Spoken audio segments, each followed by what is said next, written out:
जय हिंद दोस्तों, आज भी कुछ बड़ी और ब्रेकिंग अपडेट के साथ वीडियो की शुरुआत करते हैं। आप इस वीडियो को किस जिले किस राज्य से देख रहे हैं ये बताना न भूलें। चलिए दोस्तों, पहला अपडेट देखिए। अगर आपके पास शिकायत सुझाव हो, योगी आदित्यनाथ का mobile number, contact view, social media account अब सार्वजनिक किया गया है ताकि सीधे उनसे बात की जा सके। ये पहल प्रशासन और जनता के बीच दूरी कम करने की दिशा में बताई जा रही है। सरकार का कहना है कि इससे शिकायतों का समय पर निवारण होगा और नागरिकों की आवाज सीधे सुनी जाएगी। ये सिस्टम उन लोगों के लिए फायदेमंद है जो छोटे छोटे मामलों में फंस जाते हैं और सामान्य तरीके से समाधान नहीं मिल पाता। चलिए अगला शानदार अपडेट देखिए। उत्तर प्रदेश के परिषद स्कूलों के 20,000 बच्चे अब आर्टिफिशियल इंटेलिजेंस और कोडिंग के विशेषज्ञ बनने की तैयारी कर रहे हैं। राज्य सरकार ने बड़ा डिजिटल कौशल कार्यक्रम शुरू किया है। ये पहली बार है जब इतनी बड़ी संख्या में सरकारी स्कूलों के बच्चों को AI आधारित आधुनिक शिक्षा दी जा रही है। विशेषज्ञों का मानना है कि इससे यूपी के बच्चों को भविष्य की टेक्नोलॉजी में आगे बढ़ने का मौका मिलेगा। कार्यक्रम जल्द ही सभी जिलों में लागू किया जाएगा। चलिए अगला अपडेट देखिए। दिल्ली, NCR, उत्तर प्रदेश और हरियाणा में हवा की गुणवत्ता फिर से गंभीर स्तर पर पहुंच गई है। कई इलाकों का AQI खतरनाक श्रेणी में दर्ज किया गया। प्रदूषण विशेषज्ञों का कहना है कि ठंडी हवा और धुएं के मिश्रण से हालात बिगड़ रहे हैं। दिल्ली सरकार ने लोगों से सलाह दी है कि जरूरी हो तभी घरों से बाहर निकलें और मास्क का इस्तेमाल करें। बच्चों और बुजुर्गों के लिए ये दौर सबसे संवेदनशील बताया गया है। चलिए अगला अपडेट देखिए। बिहार में भारतीय जनता पार्टी की जीत के बाद उसका असर उत्तर प्रदेश की राजनीति पर भी स्पष्ट दिख रहा है। राजभर और संजय निषाद जैसे नेताओं की तीखी बयानबाजी अब नरम पड़ गई है। राजनीतिक विश्लेषक कहते हैं कि यह परिणाम उत्तर प्रदेश के सामाजिक समीकरणों को भी प्रभावित करेगा। भाजपा समर्थक दलों के बीच अब तालमेल और मजबूती बढ़ने की उम्मीद जताई जा रही है। इस बदलाव को अगले चुनावों की दिशा तय करने वाला माना जा रहा है। चलिए देखते हैं अगला बड़ा अपडेट। आजमगढ़ जिले में अब गरीब परिवार भी नया स्मार्ट मीटर कनेक्शन ले सकेंगे। विभाग ने आसान प्रक्रिया और कम शुल्क के साथ नई योजना शुरू की है। अधिकारी बताते हैं कि ग्रामीण और शहरी गरीब परिवारों को बिजली का उपयोग अधिक सुरक्षित और पारदर्शी तरीके से मिल सकेगा। स्मार्ट मीटर से बिलिंग की गड़बड़ियां लगभग खत्म हो जाएंगी। ये सुविधा अगले कुछ दिनों में सभी उपकेंद्रों पर उपलब्ध हो जाएगी। चलिए दोस्तों, अगला अपडेट देखिए। उत्तर प्रदेश छात्र अप्रेंटिसशिप योजना फिर से चर्चा में है। इस योजना के तहत छात्रों को विभिन्न उद्योगों में प्रशिक्षण के अवसर दिए जा रहे हैं। इससे युवाओं को नौकरी बाजार के अनुरूप व्यवहारिक अनुभव मिलता है और रोजगार संभावनाएं भी बढ़ती हैं। राज्य सरकार ने लक्ष्य रखा है कि लाखों छात्रों को इस योजना के माध्यम से कौशल आधारित करियर से जोड़ा जाए। आवेदन प्रक्रिया आसान है और सभी विद्यार्थी अपने कॉलेज के माध्यम से इसमें शामिल हो सकते हैं। चलिए अगला उपयोगी अपडेट देखिए।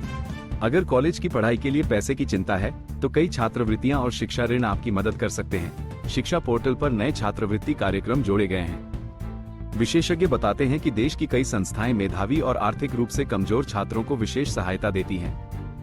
बैंक भी आसान ब्याज दरों पर शिक्षा ऋण उपलब्ध करा रहे हैं। अभिभावकों और छात्रों से अपील की गई है कि समय पर आवेदन करके इन योजनाओं का लाभ उठाएं। चलिए अगला अपडेट देखिए। राम मंदिर ध्वजारोहण के अवसर पर योगी जी ने एक भाषण दिया जिसमें उन्होंने कहा कि यह अवसर सिर्फ धार्मिक उत्सव नहीं बल्कि हमारी संस्कृति और एकता का प्रतीक है। उन्होंने भावुक ऐलान किया कि प्रदेश सरकार पूरी तत्परता से व्यवस्था कर रही है ताकि आयोजन शांतिपूर्ण और भव्य हो। उन्होंने लोगों से अपील की कि वे देशहित और संयम को बनाए रखें, हाथों में यूनिटी फ्लैग के साथ एकता का संदेश फैलाएं। चलिए अगला अपडेट देखिए।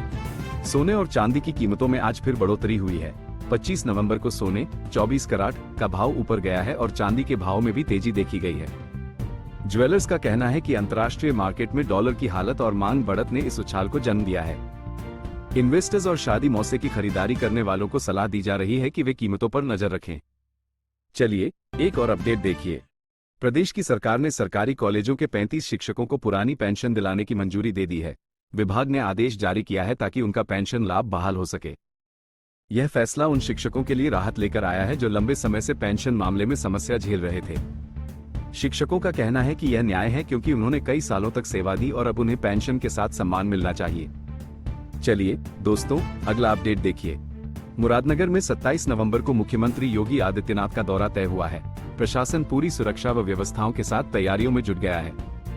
सुरक्षा एजेंसियां, ट्रैफिक मैनेजमेंट, नगर सफाई व होर्डिंग अनुशासन सभी चेक किए जा रहे हैं ताकि दौरा निर्बाध हो। लोगों से निवेदन है कि कार्यक्रम स्थलों व रूट प्लान पर डिटेल देखें और अपनी यात्रा उसी अनुसार तय करें। चलिए देखते हैं अगला अपडेट। जम्बूरी मैदान में मुख्यमंत्री योगी आदित्यनाथ का भव्य स्वागत हुआ। भारी भीड़, फूलों की वर्षा और डीजे मार्ग के साथ स्वागत समारोह आयोजित हुआ। स्थानीय लोगों और प्रशासकीय दलों ने मिलकर स्वागत की व्यवस्था में सहयोग किया। इस अवसर पर राज्य सरकार और प्रशासन की एकता व जनता का प्यार स्पष्ट दिखा। स्वागत के दृश्य सोशल मीडिया पर वायरल हो रहे हैं। चलिए दोस्तों, आगे बढ़े और एक और अपडेट देखें।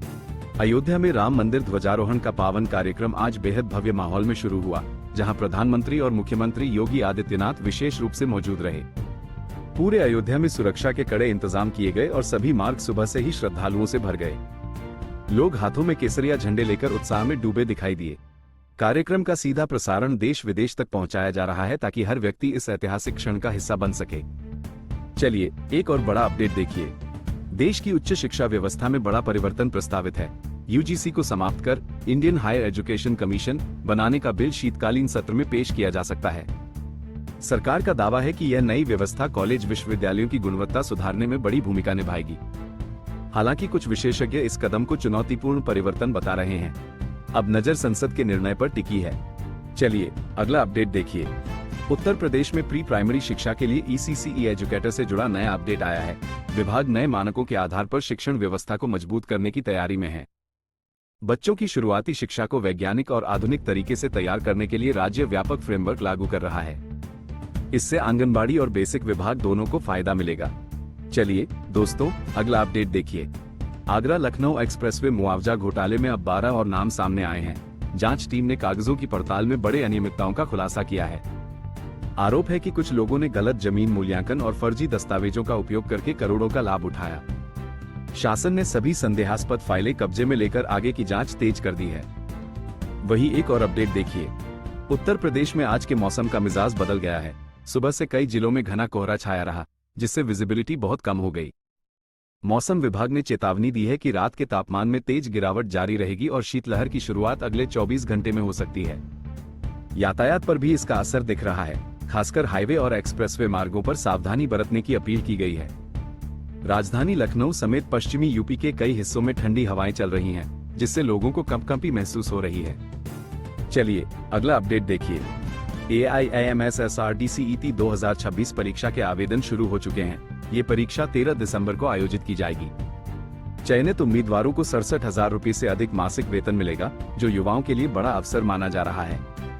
विशेषज्ञ कहते हैं कि यह परीक्षा मेडिकल क्षेत्र में करियर बनाने वालों के लिए विशेष महत्व रखती है। आवेदन प्रक्रिया पूरी तरह ऑनलाइन है और सभी योग्य उम्मीदवार तुरंत फॉर्म भर सकते हैं। चलिए अगला बड़ा अपडेट देखिए। IAS अधिकारी संतोष वर्मा अपने विवादित बयान के बाद भारी आलोचना का सामना कर रहे हैं। उन पर ऊंची जाति की महिलाओं के प्रति आपत्तिजनक टिप्पणी करने का आरोप है। सोशल मीडिया पर इस बयान को लेकर विरोध तेज हो गया है और कई संगठनों ने कार्रवाई की मांग की है। मामले की गंभीरता को देखते हुए उच्च अधिकारियों ने जाँच शुरू कर दी है। फिलहाल अधिकारी की स्पष्टीकरण रिपोर्ट भी तलब की गई है। चलिए दोस्तों अंतिम अपडेट देखिए। उत्तर प्रदेश लोक सेवा आयोग दिसंबर महीने में 9 प्रत्यक्ष भर्ती पदों के लिए इंटरव्यू आयोजित करेगा। आयोग ने सभी उम्मीदवारों को तारीख और समय की सूचना भेजनी शुरू कर दी है। यह इंटरव्यू चरण चयन प्रक्रिया का सबसे महत्वपूर्ण हिस्सा माना जाता है और उम्मीदवारों को विशेषज्ञ पैनल का सामना करना होगा। आयोग का कहना है कि पूरी प्रक्रिया पारदर्शी और समयबद्ध तरीके से पूरी की जाएगी। चुने जाने वाले उम्मीदवारों की नियुक्ति शीघ्र जारी होने की संभावना है। तो दोस्तों ये थी आज की कुछ महत्वपूर्ण खबरें और जानकारियां जो आपके लिए बेहद उपयोगी साबित हो सकती हैं। ऐसी जानकारी आपको शायद और कहीं एक साथ न मिल सके, इसलिए